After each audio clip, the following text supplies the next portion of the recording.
El domingo pasado estuvimos meditando sobre la entrada triunfal de Jesús en Jerusalén, el domingo de Ramos.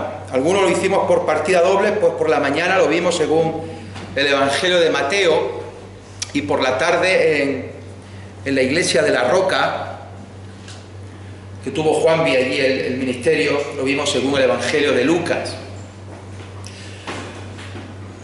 Como el culto en principio iba a ser el jueves, pues tenía pensado hablar de, pues quizá la predicación clásica, como puede ser a lo mejor la crucifixión de Jesús. Y imagino que Juan el domingo pues predicará de la resurrección. Pero al final, pensando, lo he cambiado y al ser miércoles he buscado un poco, bueno, ¿y qué ocurrió el miércoles? El miércoles santo.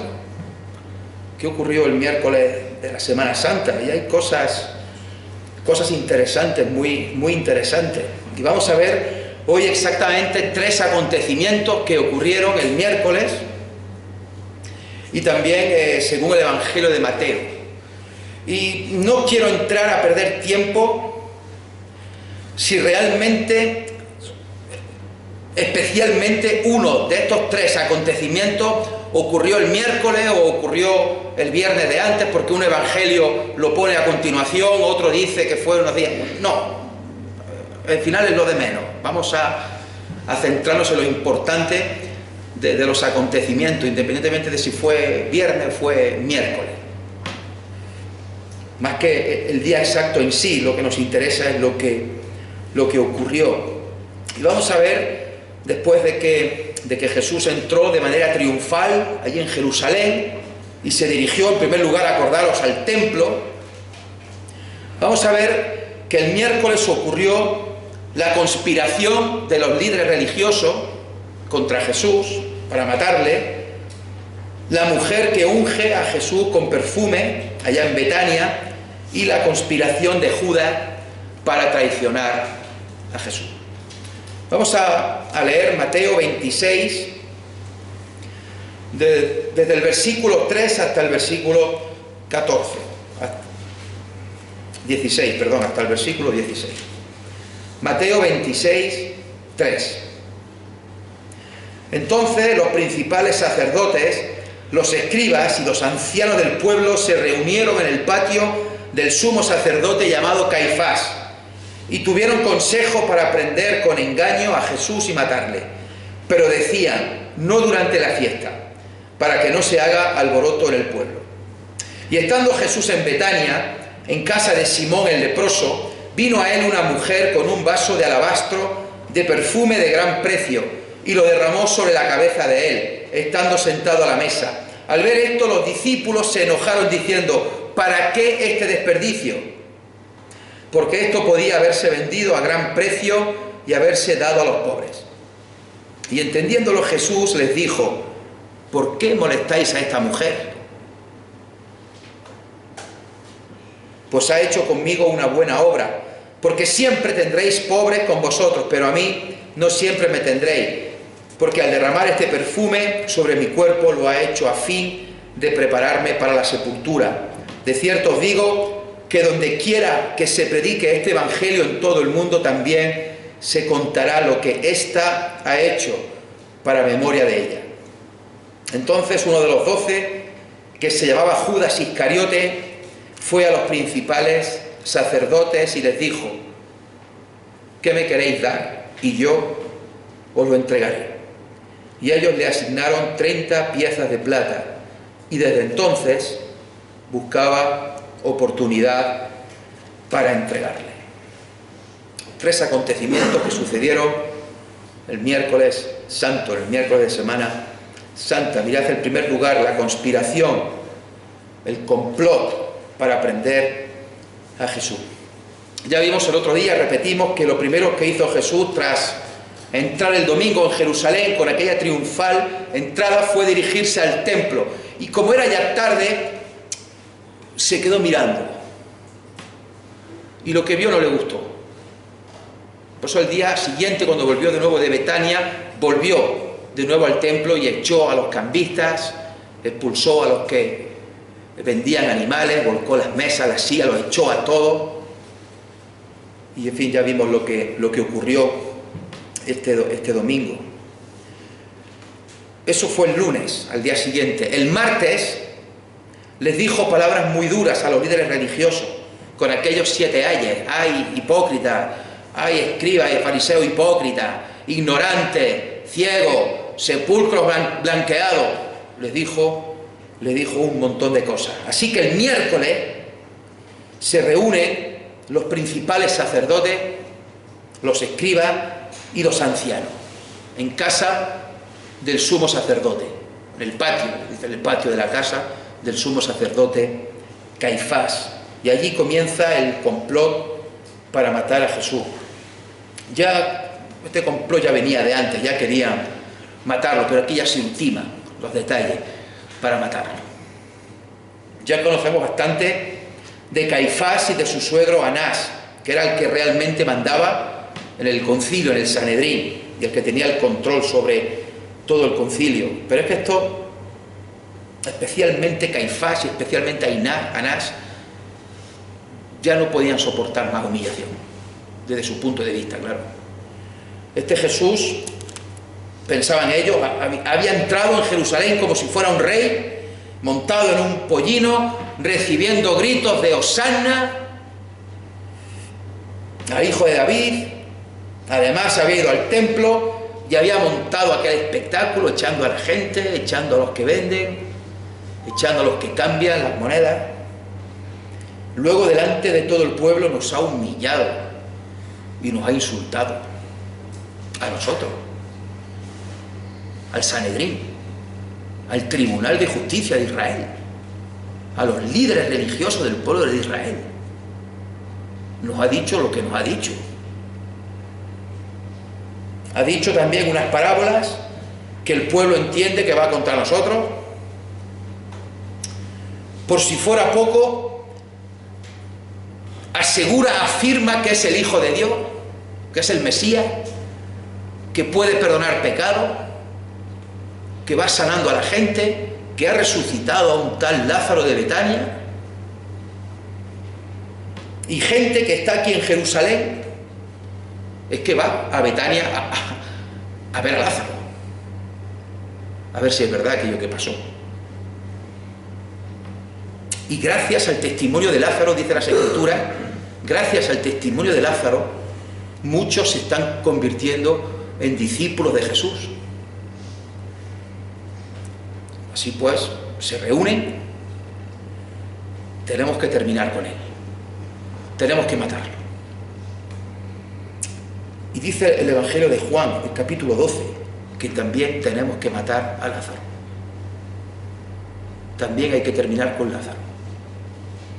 Así que se reúne el Sanedrín de forma extraordinaria, no se reúne en el lugar habitual que vimos, donde se reunieron cuando interrogaron a Pedro y a Juan por haber sanado al cojo de nacimiento que estaba en la puerta de la hermosa del templo,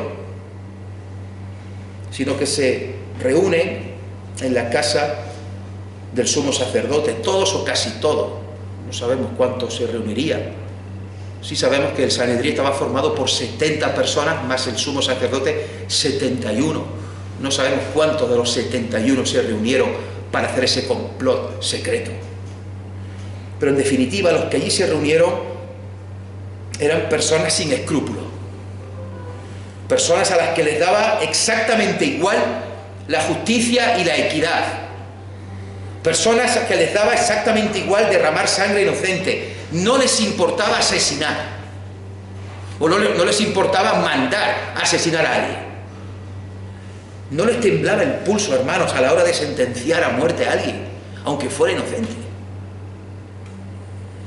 Alguien que solo por molestarles, por quitarles el negocio del templo, alguien que porque los insultó en público el día anterior, dice, tuvieron consejo para prender con engaño a Jesús y matarle.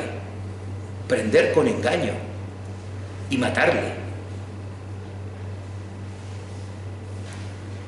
Yo ya he predicado varias veces sobre la reacción exagerada de la gente en las Escrituras. La reacción exagerada. Matarle. Con engaño. Y eran los líderes religiosos. No estamos hablando de terroristas, de delincuentes. No, no. Eran los líderes religiosos. Los principales sacerdotes. Los ancianos. Eran los jueces de Israel. Los sacerdotes. Prender a Jesús con engaño para matarle. Hermanos, y lo peor de todo es que lo hacían, según ellos, por el bien del pueblo. Estaban convencidos que lo hacían por el bien del pueblo, que lo hacían por el bien de Dios, porque estaban defendiendo a Dios, porque tenían que defender a Dios. Estaban convencidos de estar haciéndolo de manera correcta. Estaban convencidos de seguir la voluntad de Dios. Desde luego que Jesús tenía razón al llamarles el día anterior hipócritas. Eran unos hipócritas.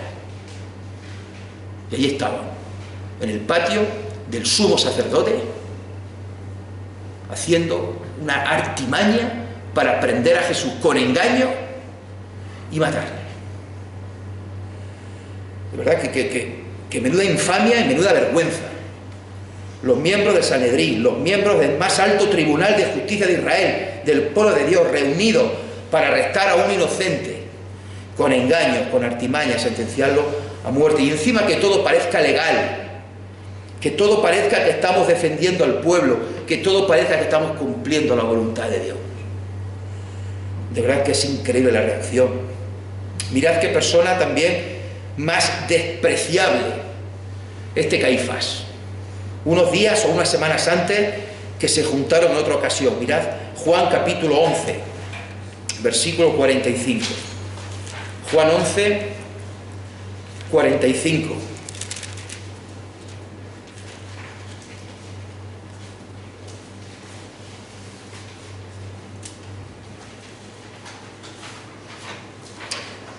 Entonces muchos de los judíos que habían venido para acompañar a María y vieron lo que hizo Jesús, creyeron en él. Pero algunos de ellos fueron a los fariseos y les dijeron lo que Jesús había hecho. Entonces los principales sacerdotes y los fariseos reunieron el concilio y dijeron: ¿qué haremos? Porque este hombre hace muchas señales. Si le dejamos así, todos creerán en él, y vendrán los romanos y destruirán nuestro lugar santo y nuestra nación.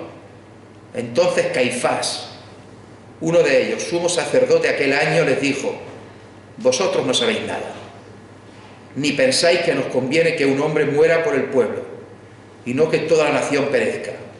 Esto no lo dijo por sí mismo, sino que como era el sumo sacerdote aquel año, profetizó que Jesús había de morir por la nación, y no solamente por la nación, sino también para congregar en uno a los hijos de Dios que estaban dispersos.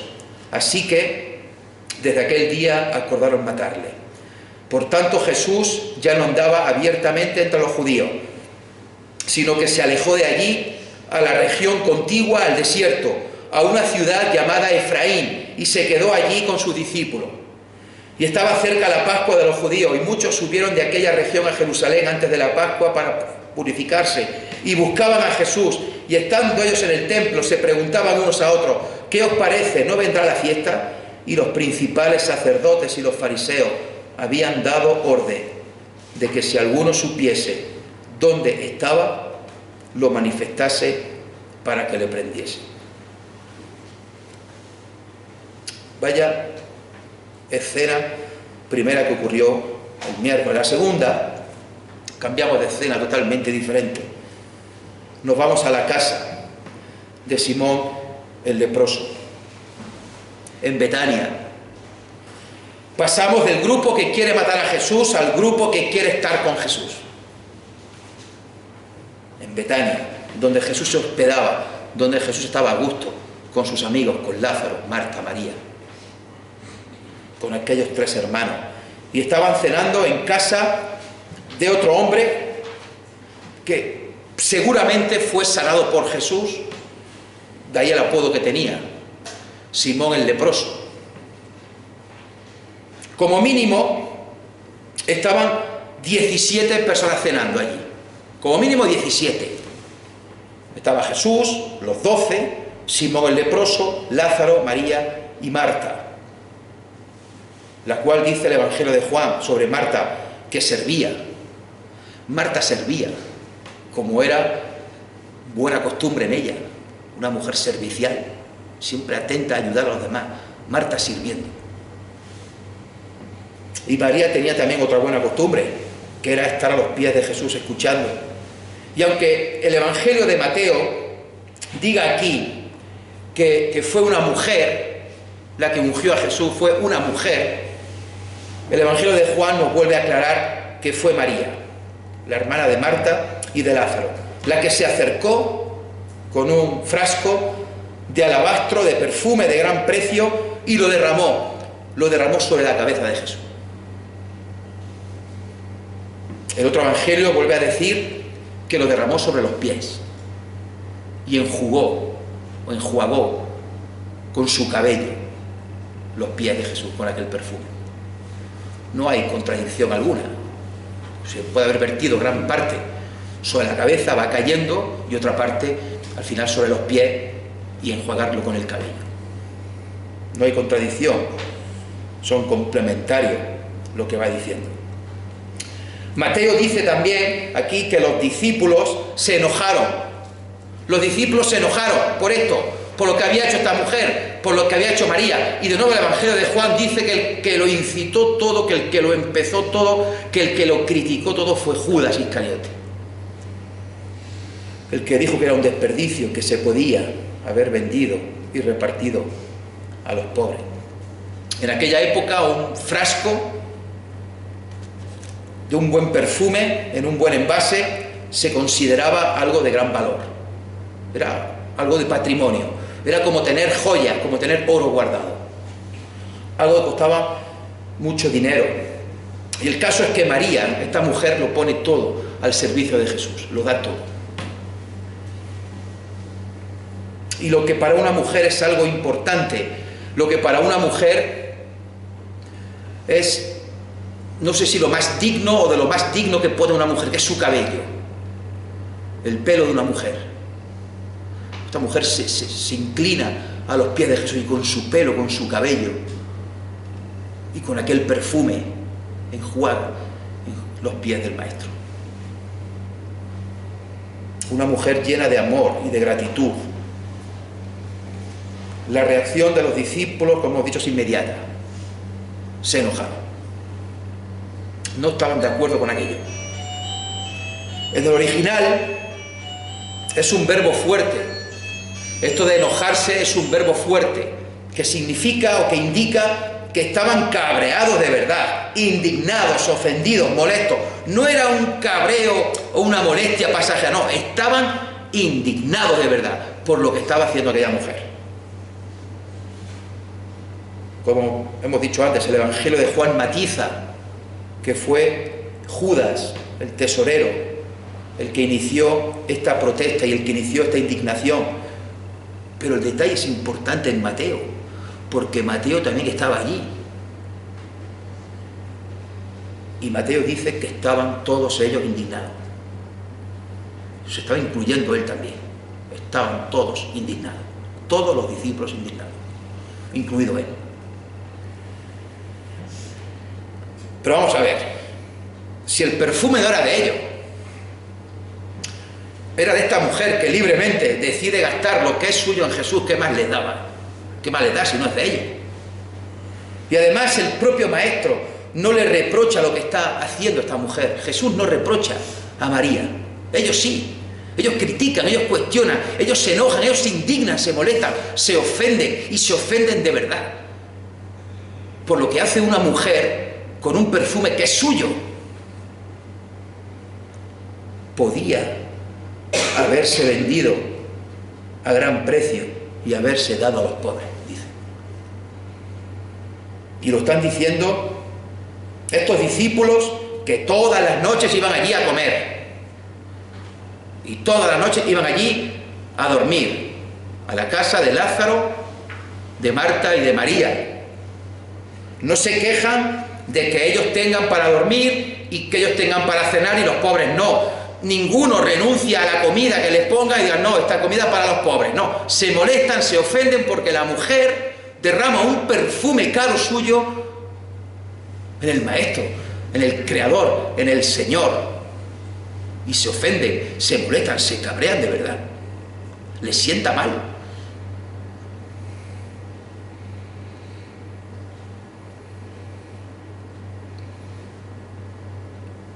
Caen en la trampa y se ponen a criticar, se ponen a murmurar, se ponen a cuestionar, se ponen a juzgar, se ponen a condenar a esta mujer. Es sorprendente, a mí me parece sorprendente que a los discípulos les pareciera excesivo lo que esta mujer hizo. 3 años siguiendo a Jesús, 3 años con Jesús, viendo todo lo que vieron, escuchando todo lo que escucharon, sabiendo que era el Cristo, el Hijo de Dios viviente. Y ahora se quejan de esto.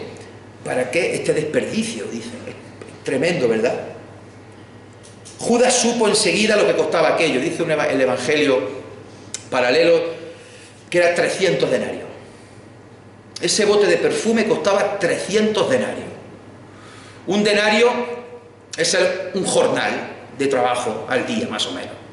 Pues ese botecito de perfume costaba 300 jornales. O sea, 300 jornales de aceituna, por ejemplo. 300 jornales. Ya son jornales, ¿eh? 300 son muchos jornales. Es un año de trabajo prácticamente. Y un año de trabajo son muchos días. Eso cuesta mucho dinero ganarlo. Para gastarlo en un minuto. Por supuesto, no es que Judas estuviera preocupado por los pobres, sino que también sabemos por el otro evangelio que era ladrón y sustraía de la bolsa. Él quería que se hubiera vendido a un precio y luego haber cogido dinero de la bolsa y haberse aprovechado de esa venta. Y esta crítica, esta indignación, estos murmullos entre los discípulos, especialmente Judas, no pasan desapercibidos por Jesús y se los recrimina. Les pregunta a los discípulos, ¿por qué molestáis a esta mujer? ¿Por qué la entristecéis? Dice, ha hecho conmigo una buena obra. Como se dice vulgarmente, ¿por qué le ponéis mal cuerpo? ¿Por qué le estáis poniendo mal cuerpo a la mujer? Como si hubiera hecho algo malo, como si hubiera tirado el dinero, como si pudiera haberse usado el dinero para otra cosa mejor. ¿Veis cómo Jesús cambia el debate y lleva el debate de los pobres, lo lleva a su persona? ¿No veis la buena obra que ha hecho conmigo? Que me ha hecho a mí. Eso no lo valoráis, no lo veis. No vamos a hablar, por falta de tiempo, de la misericordia de Jesús a lo largo de su ministerio. No vamos a hablar del trato especial que Jesús da a los pobres y a los necesitados en su ministerio. En el Sermón del Monte dijo, por ejemplo, bienaventurados los misericordiosos. Habló muchas veces sobre ayudar a los pobres. Al joven rico le dijo que lo vendiera todo, que lo diera a los pobres y que lo siguiera. Así que, hermanos, una cosa no quita la otra. Y aquí lo que Jesús está defendiendo es que esta mujer ha hecho una buena obra. Por lo que no hay que molestarla, ni criticarla, ni juzgarla, ni ponerle mal cuerpo. Lo ha hecho bien. Y Jesús da 2 razones aquí. Dice que a los pobres siempre los vais a tener con vosotros. Marcos añade un detalle muy interesante. Dice, y cuando queráis, le podréis hacer bien. Los pobres siempre van a estar con vosotros y cuando queráis, le podéis hacer bien. Y dice Jesús, pero a mí no siempre me tendréis. El segundo argumento, la segunda razón, y es que derramando el perfume sobre mi cuerpo, me está preparando para la sepultura. Está anticipando lo que me espera de aquí a unos días. Jesús dijo muchas veces a sus discípulos que iba a morir. Concretamente, antes de entrar en Jerusalén, por 3 veces les dijo que iba a morir. Y aquí se lo está diciendo otra. No se enteraron bien los discípulos. A pesar del montón de veces que se lo dijo Jesús, estos no lo entendieron. Pero tenemos a María, que María donde estaba siempre. Siempre estaba a los pies de Jesús. Siempre estaba escuchando a Jesús. Cuando Marta no paraba de ir para allá y los discípulos iban a sus cosas, María siempre estaba escuchando. Siempre estaba atenta. María sabía que la vida de Jesús iba a llegar pronto a su fin. En el Evangelio de Marcos añade, que dice Jesús, esta ha hecho lo que podía. Esta ha hecho lo que podía. No me ha dado lo que tenía, no, ha hecho lo que podía. Y eso era adelantar, ungiendo el cuerpo de Jesús que pronto sería sepultado. ¿Fue esa la intención de María realmente? No se puede afirmar al 100%, porque la Escritura aquí no lo indica claramente. Entonces podemos conjeturar, pero no es bueno conjeturar mucho. Esta mujer honró a Jesús y Jesús le dijo que ese acto que había hecho se iba a contar en todo el mundo para memoria de ella. Impresionante. Y a esta mujer se le conoció en la iglesia primitiva como María, la que ungió al Señor. María, esta es María, la que ungió al Señor. Esta es María, la que ungió al Señor. Y aquí estamos hablando de ella, en 2025.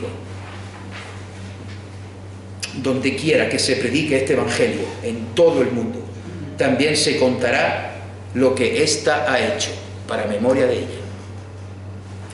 En tercer lugar, vamos terminando rápido, pasamos de nuevo a otra escena diferente, otro contraste de nuevo, entre dos que estaban en aquella cena en casa de Simón el leproso. Si María gasta un perfume caro y enjuaga los pies de Jesús con su pelo, Judas acto seguido va a los principales sacerdotes para entregar a Jesús, para traicionarlo. Uno de los 12, uno de los que había estado con Jesús durante 3 años, que había visto lo que había visto y había oído lo que había oído, y hasta había hecho lo que había hecho. Es el que va a los principales sacerdotes para venderle. Judas Iscariote, el único discípulo que no era de Galilea, que era de Queriot, de la zona de los judíos tradicionales, de los buenos judíos. No era un galileo, era uno de la región cerca de Jerusalén, de Judea. Es el que decide entregar a Jesús por 30 monedas de plata, que era el precio que costaba un esclavo acorneado por un buey. 30 monedas de plata. Cumpliéndose la profecía de Zacarías 11:12. Judas no pudo pillar nada de aquellos posibles 300 denarios, pero buenas serían 30 monedas de plata. Los evangelios de Lucas y Juan dicen que Judas actuó así porque el diablo estaba en el corazón de Judas. Era ladrón, como sabemos, era el tesorero, robaba, sustraía de la bolsa, pero eso no quita lo que hizo. El diablo estaba en su corazón, se había apoderado de él. Hay muchas conjeturas de por qué lo hizo y no voy a entrar en ninguna de ellas, también por falta de tiempo. Lo hizo porque el diablo se apoderó de él y porque formaba parte del plan soberano de Dios, lo cual no quita su responsabilidad. Fue culpa de él. Judas actuó así por voluntad propia.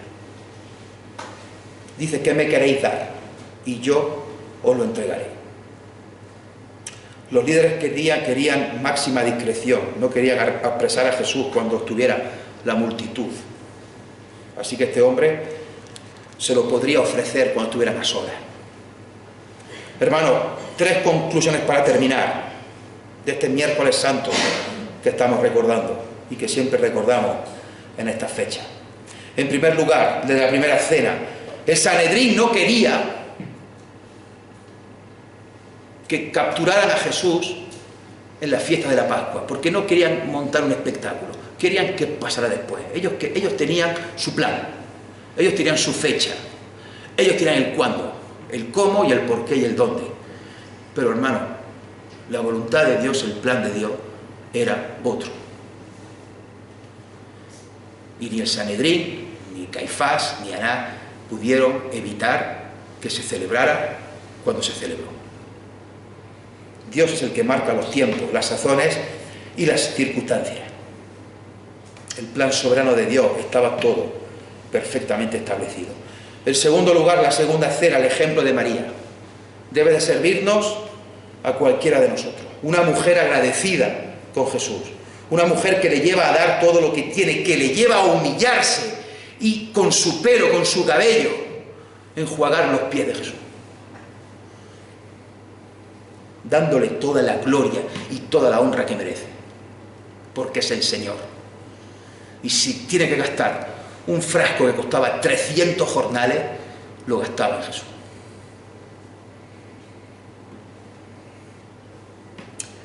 En tercer lugar, el plan malvado de Judas, un plan minucioso, un plan en el cual buscaba la oportunidad, la cual la encontraría muy pronto, en el día de la Santa Cena, allá en el aposento alto. Judas no se arrepintió y entregó a Jesús para que lo azotaran y crucificaran. Todos sabemos lo que ocurrió luego con él.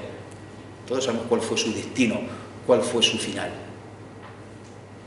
No lo sabemos todo, pero sabemos lo que Dios ha querido revelarnos en su palabra.